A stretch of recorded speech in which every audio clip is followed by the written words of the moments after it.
Woo! Up next, 12K jack.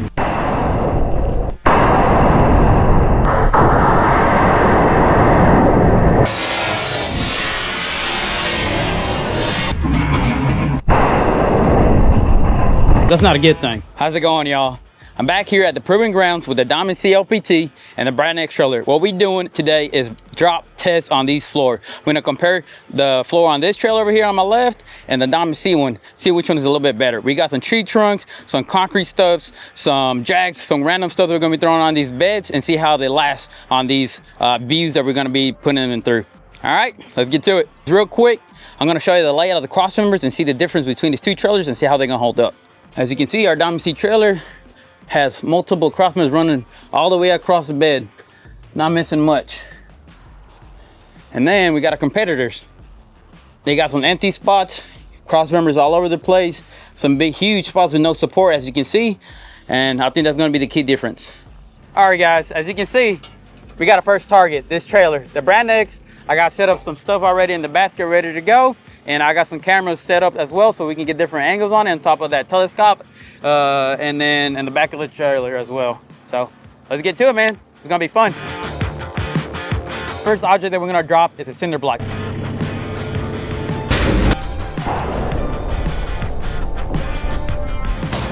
Up next, I guess T-post holder concrete, about 30 pounds. Up next,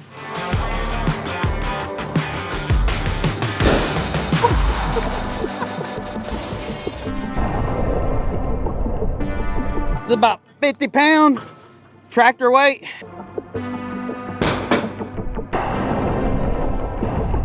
Up next, 12K jack.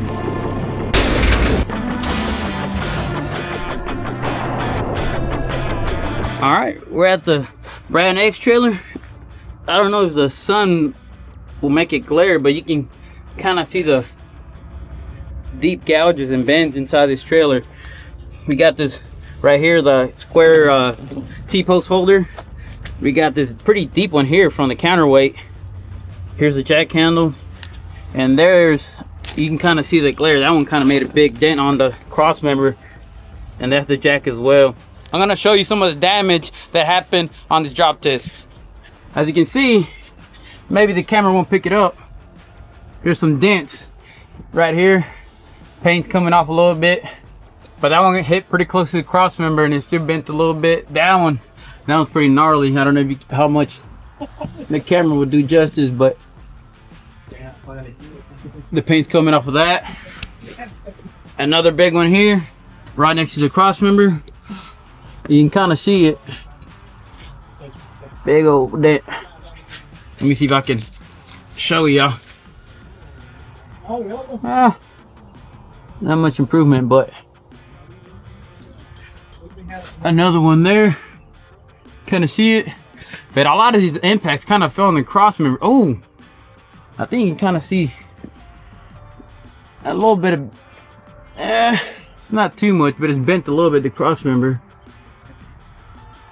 I don't know how much you can see, but overall not bad. But most of the damage did hit on the cross members, really close to it.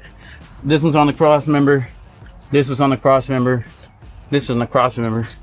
So not a lot of damage should be done there, but not bad.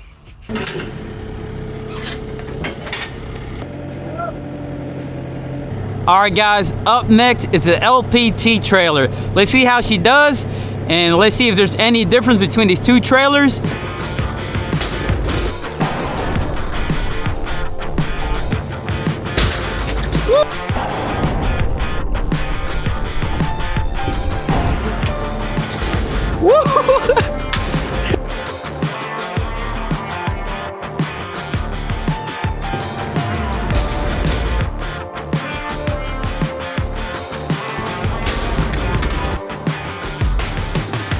Around the Diamond C LPT, as you can see, we got some deeper damages here, but I mean those come from sharp objects like that. And then we got one deep one here, not too bad honestly, but that one comes from the tractor counterweight, fell right on the corner of it, so obviously this big old heavy counterweight, I get to feel right there, is gonna poke at it. So it's not bad. I expected worse. I'm underneath the Diamond C LPT. I'm gonna show you some of the damage that occurred during the drop test. There's a dent right there. I don't know how much you can see it. You can kind of see the little warpage on it. There's another big impact here, but that was kind of right in the middle of the trailer. Let me see if I can get a better, I mean the cross members, my bad. Right in the middle of the cross members. And then there's another one here. That one's pretty cool. You can kind of see it. A little bent edge here, there too. Right on the seam too. Crazy. Another one. Kind of there. Not too bad. They kind of handled it pretty good. Didn't chip the paint. Another one on the top here. It bent a little bit, but not. Didn't chip the powder coat. I mean, I've been calling it paint, but it's powder coat. That was probably the worst one, but that was right in the center of the cross members, as you can see my finger. But man, that's crazy. But pretty much, relatively most of the other hits hold up the paint. Not too bad. That's probably the worst one out of both the trailers, but that was dead center. I mean, I was just kind of throwing them down, so not bad. So that one's kind of in the middle too. Didn't do much damage. That was probably the worst one. That was the worst one on this trailer here, and both of them are somewhat really close to the they're kind of relatively in the middle of the cross members. Okay guys, we did a smaller drop test. Now we're gonna start getting into bigger stuff like this big old boulders right here, rip rap, whatever it is. Gonna get them on the SkyTrack and drop them off.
Well, you put these two through some hell today. How'd it go? Went pretty good, kind of expected. Some of these cross members are set up different than these kind of like industry normal trailers. So the way that we set up, it spreads out the load a little bit better, and it's kind of predictable. On the bigger stuff, it spread out the load a little bit better, and it handled a little bit better too.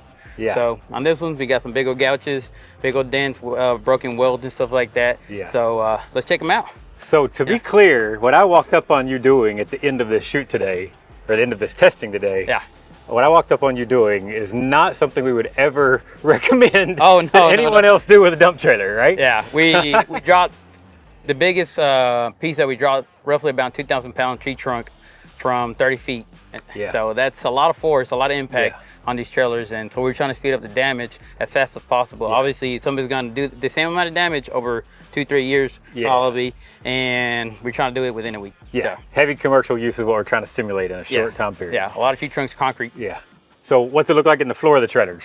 Well, as expected, bunch of dents, bunch of nicks and stuff like that. Some small punctures, well, not even punctures, bigger little dents on the smaller stuff, smaller objects, just on smaller impact, I guess, and so you can see the dent on it. But on the bigger stuff, you can see it bowed in, but it's spread out the load a little bit better. You see a little crease on it, but nothing bad. The welds are all intact, they're still there, nothing broken, no holes on it and stuff like that. Compared to if we go look at it, you can see a little bit more violent stuff going on here. Yeah. We got, I see a hole. yeah, start off a big old shear hole. Obviously the way it fell impacts how it does. Yeah. But I mean that was a big old tree trunk, the last one, and it folded up the welds and it broke them. I think you can even see them. Let me get up here. Yeah. I can stick my hand inside of that. Look at that. That's underneath the trailer. Yeah. That's a broken wheel there. That's a broken wheel there. That's about to break. Yeah. And I can stick my hand basically. Oh, there's more broken welds back here too. Yeah. Broken weld. That's broken there. Yeah. This is lifting up as well. I mean, this sheet here, it is one piece. Yeah. But it failed. I honestly thought it was gonna hold a little bit better, but it failed. And then you got still a lot of damage here for the same thing that we threw on it. A lot of damage here, a lot of damage there. Yeah. The way they're set up is they have one strong piece of, I believe it's 3x3 or 4x4 in the middle, and everything else is kind of weak. The front is weak and the back is weak, and that's where you can see the damage. Caved in there and caved in here. Yeah. So, I mean, cool. We got better design in my opinion. It's a key difference in the way ours is framed. With two-piece body and floor with the overlap in the center. Prevents this kind of stuff from happening. We don't have welds exposed on the outside edges where all that force is coming down, and also the overlap in the center of that one makes a really big difference on our product. Oh yeah, the way we weld it in the bottom as well is kind of important. Yeah. I feel like this is just kind of welded in the sides and small welds in the inside. Yeah. And it doesn't retain all that weight together. Yeah. So good. Well, let's check the bottom. Yeah, for sure. So we're picking on this one. Obviously not all dump trailers are framed the same from brand to brand. This one is representative of what a lot of our competitors do, which is unfortunately just kind of cut some corners to take weight out, to improve to make them faster to build and things like that. But yeah, we see the result. Okay, bring that down. I just noticed one thing. The bed, yeah. There's a gap between the frame and the bed. I can stick my hand underneath it. You don't want that. You want your bed completely sitting down flat. And that happened as a result of the log drops. Ben. Yeah. Oh, Brian, come with me. I want to show you something real quick before we lift it up. We got a damaged door. I don't know how. I guess the bounce and the weight of the door itself messed up this hinges. You can see we didn't drop anything on the door, but we got a broken weld, and that's not gonna let you close your door correctly. So just kind of pointed that out. Ours is still pretty good. All right. So I can see here the differences in the framing you were just talking about, where like this frame rail ends 2 feet short. Like why are we ending the frame 2 feet short? Because this is actually, this front corner is where a lot of the kind of failure occurred in this model. A lot of failure on this trailer. It's missing material there, a lot of strength missing there. You can see this center piece is supposed to be like the frame of the bed, but it starts from here and it's a 3-inch channel.